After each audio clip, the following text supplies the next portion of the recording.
Now we're going to look at perimeter ratios and area ratios for similar polygons. If you go to my website, you'll see a little applet at the bottom of this lesson page, and you can play with it yourself. I've created it. It's got an adjustable scale factor, and it's got two polygons that are similar. I've got my rectangle on the left, the blue one, and the rectangle on the right. Now, currently, the scale factor is 1, so they're congruent. The perimeter of ABCD, I went ahead and added up the sides, and I've got 20. Same thing for the other rectangle, polygon. That's also 20. The areas for both of them, you can count the area. When I taught my 6th graders to do area, one of the first things we looked at is, oh, look, there are 24 little squares in there. And the reason that is there are 6 sets of 4 or 4 sets of 6. The 4 times 6 gives us a 24.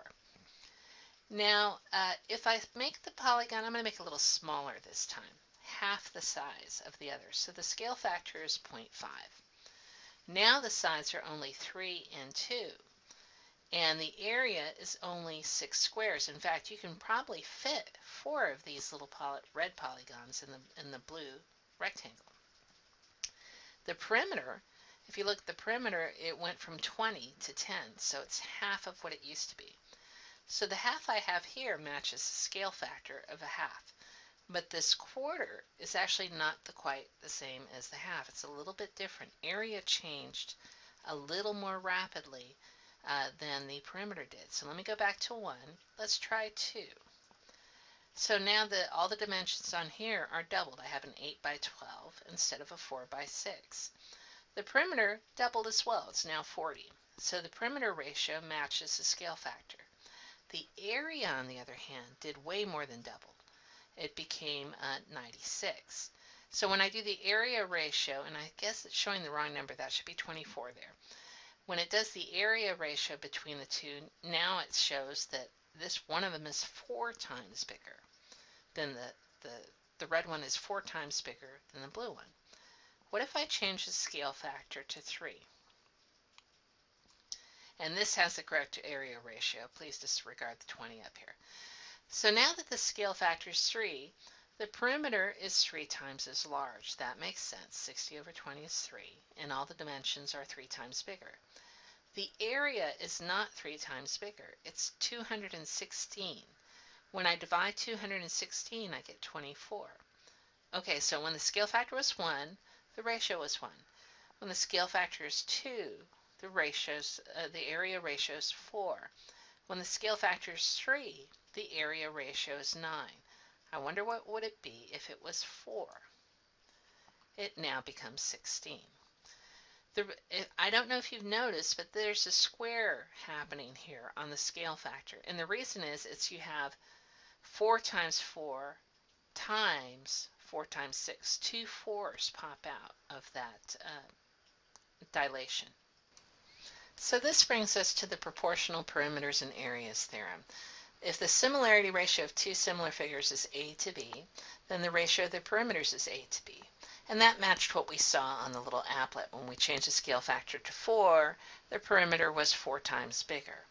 When we changed it to 2, it was 2 times bigger. Now the ratio of their areas is actually A squared over B squared, or you can just take A over B and then square it. Now, and that again goes back to the applet. When we increased the scale factor by 2, the area became 4 times larger. When the scale factor was 3, it was now 9 times larger. So let's take a look at an example. The similarity ratio for two pentagons is 9 to 4.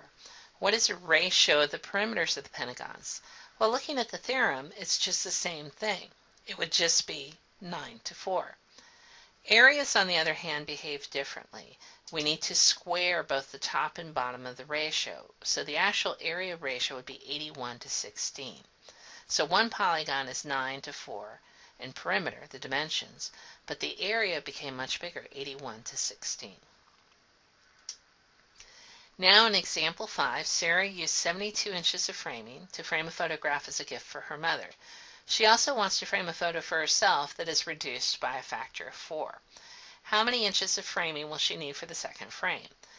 Now, this one's a little tricky because I didn't tell you if I was looking for area or perimeter.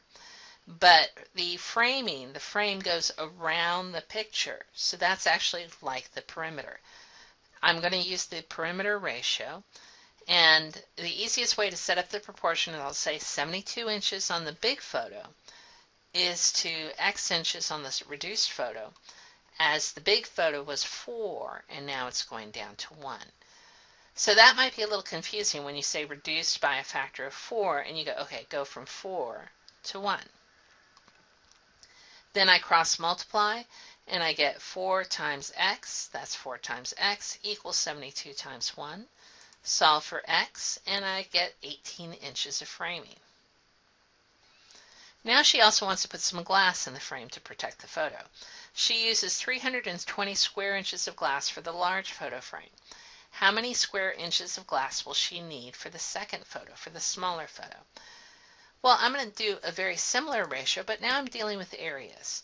So it's 320 inches squared is the first area to y, the area of the smaller frame that we're going to find, equals.